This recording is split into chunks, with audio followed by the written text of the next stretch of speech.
What is soil? Here is my no-nonsense, non-scientific, or with less science garble than most would produce, guide to what soil actually is.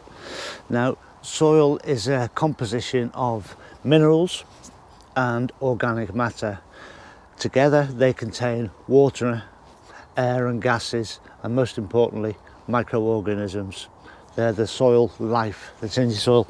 Now, in a little teaspoon of soil like that, there's probably anywhere between 100 million, anywhere up to 1 billion microorganisms in that.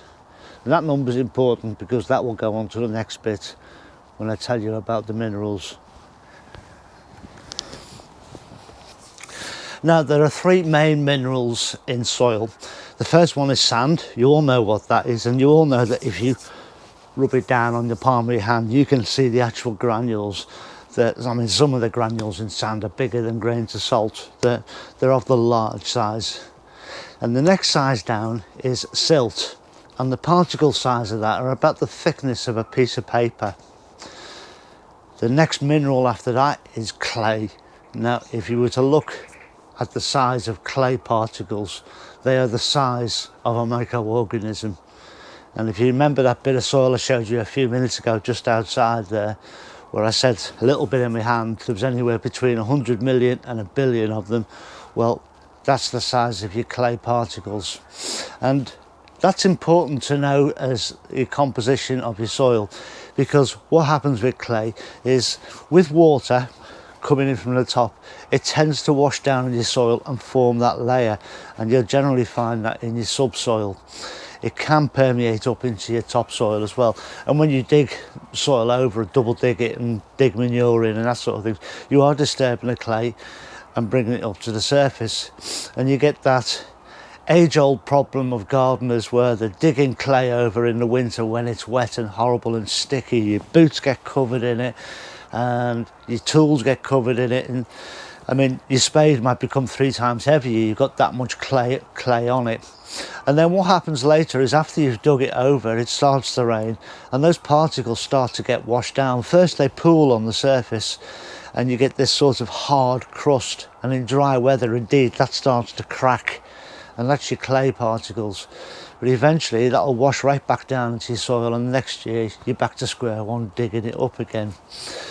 So another essential component of soil is organic matter, and this is all your dead or dying plant matter, any of the stems, stalks, leaves, roots, even dead microorganisms or dead bugs, or even in some cases animals. They will all decompose into the soil and become that organic matter, and that is food for your soil. Your microorganisms will feed on that, and in turn those microorganisms, they sort of, well, put it nicely, they go to the toilet and other microorganisms come along and eat that and eat them, and they eat each other, and they're creating that continual life cycle of eating, being eaten, eating, being eaten, and that is the food for your plants. So if you've got a good balance within your soil, and this is why we add compost and manures, because we're feeding the soil. If you've got that good balance in your soil,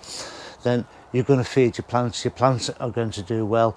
And if you team that up with the last video I made, I'll pull a link up here just now, about the pH, where all that feed is available to your plants, then you've cracked it. So understanding your soil, understanding the building blocks that make your soil and how to utilize that is an important step. Now, you could go to university and study degrees on soil if you wanted to, but there's no great necessity for that. As long as you understand the very bare essentials, then you can utilize that within your gardening.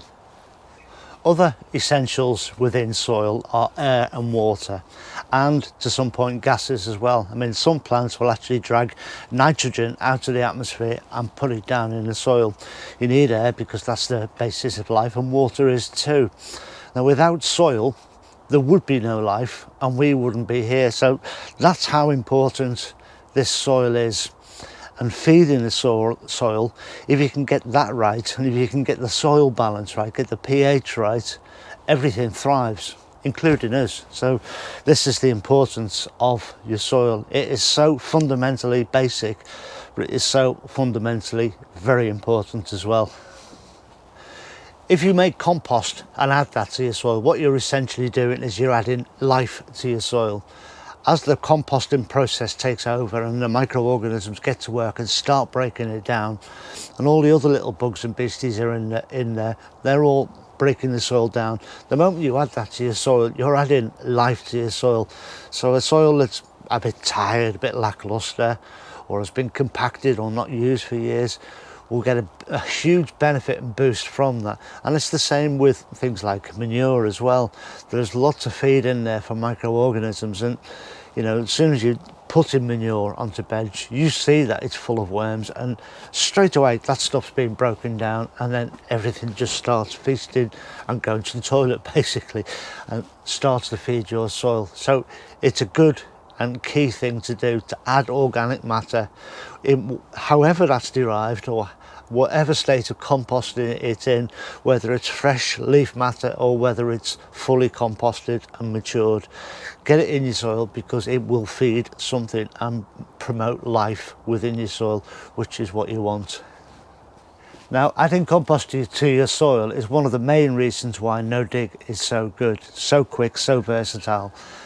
Because you're adding that life straight on top of your soil, and you're growing in that. So you're planting and growing straight away into a living body of soil that you know is living, because you've fed it, you've made that compost and you've put that on top, and you know it's full of life. Therefore it's producing food, and if you get the pH right, it's released to your plants, and your plants do marvellously well. So that's that part. But if you're not doing no dig and you're just working on normal soil and you're somewhere in the UK, chances are that you're on a clay soil. If you're on a sandy soil, then you're going to need to add a lot of organic matter to give that soil some body, give it some oomph in there. I've never gardened really on sandy soils, only once for about a year, one season, and I just added a load of manure to a small bed and gardened that way. But it was only a year while I'd moved house temporarily.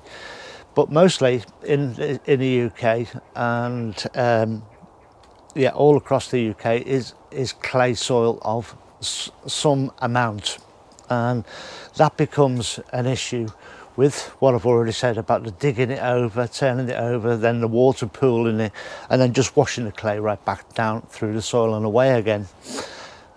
So there's a way that we can help to alleviate that problem. Where is it? I've got some stuff here. This stuff is, well, we used to call it marl, and it's a calcified seaweed. And what this does, have you ever seen a vinaigrette when it separates in the fridge? If you made a homemade vinaigrette and it's separated, you see the oil on top and the sort of mustards and other ingredients you put in at the bottom. What that is called flocculation, and it's the separation of solids from a liquid. So you could drain off the oil and just be left with the base ingredients that you put in your vinaigrette. So if you add this when you've dug your clay soil over, this flocculates clay soil, and what that does is it tends to separate it from the water and keep it separate, and it makes the particles sticky so that they stick together into bigger lumps, so it doesn't clump down as much as it would do if you didn't add this. And the bonus with this also is that calcified seaweed is excellent for your allium crops, so your onions and your leeks and your shallots as well. So that used to be called marl when I was using this back in the 70s, and then there was a big hoo-ha about it because it was being harvested unsustainably. Because what it is it's dried seaweed, dead seaweed basically, and it forms beds on the bottom of the sea, and it's harvested all around the world. You can get it in the Mediterranean, English Channel, North Sea, and there's big huge beds of it. Some of them are like 100 meters deep. But back in the 70s it was found out that it was being harvested unsustainably. Basically it was just being ripped up, it wasn't done right. But nowadays it's collected sustainably from sources that can handle it being used. So I've started using it again about 10 years ago, especially here as I'm on a clay loam soil here, and it has made all the difference. If you're not sure about this, just get a small bag and use it in a small bed and see the difference it makes over the year for you.